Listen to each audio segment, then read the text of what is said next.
One you encounters an extremely humble Western reporter who needs help understanding how a country so dumb like Singapore can go from third world to first world in one generation.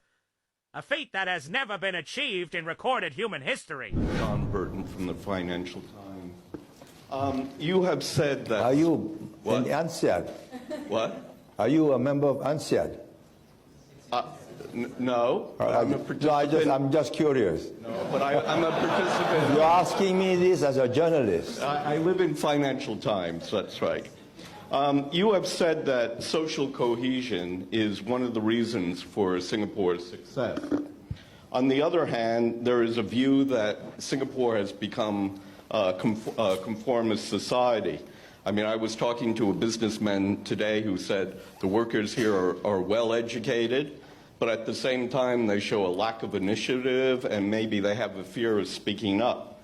Now, Singapore does want to become a knowledge society, and to do that you do need people who need to think out of the box and to challenge the system. Do you think that this is a serious issue for Singapore? And does it pose a threat or a limit to Singapore's future growth?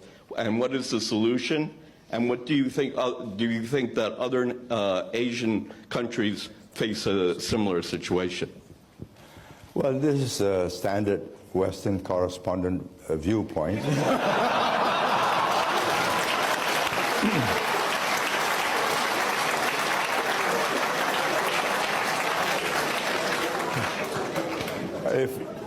If we cannot think out of the box, do you think you would be here,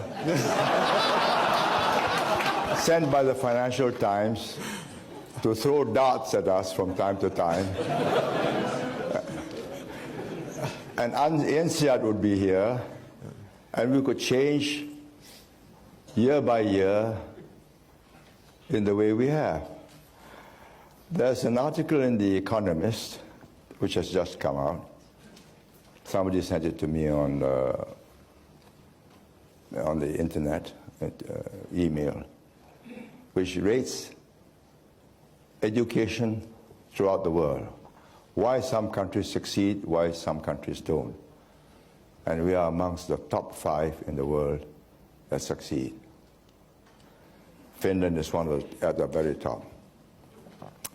I think a country that can do that must know what it's doing.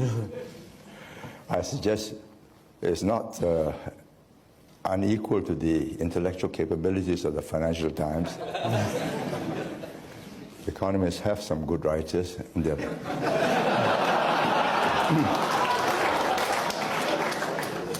And they wrote up this article based on a McKinsey report that studied the education system of many countries. And the conclusion they came to is not whether your classes are big or small, whether you have tests or you don't have tests, but what is the quality of your teachers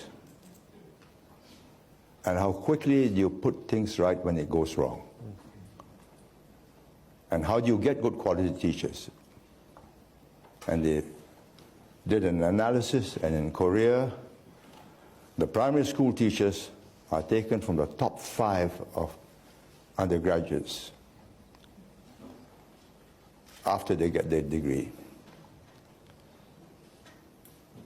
They say in Singapore we take them from the top 30, and so on. Now, to be able to do that, you must be able to think for yourself, because the British didn't leave us with the system. And it's not me or the Minister for Education. We have people who have gone around the world studying all education systems, including those in Britain. Your public schools or your private schools, whichever way you like to call them, your county schools or your grammar schools, etc. We have studied the American system, we have studied the Japanese, we have studied the Germans, and from all the data we've collected and learned from them, we have crafted a system, modeled a system that will suit us. I think if the Financial Times does worry about us and sincerely takes an interest in our future, I suggest read that report, get hold of full McKinsey report, visit our universities and find out how it is that in the space of the last NTU, Nanyang Technological University, it's just about 81, we switched it from Chinese to English, merging it with National University of Singapore and then hiving it back off. Today is rated amongst the top 50 universities in the world. Something must be doing right. Or maybe you don't believe in these ratings.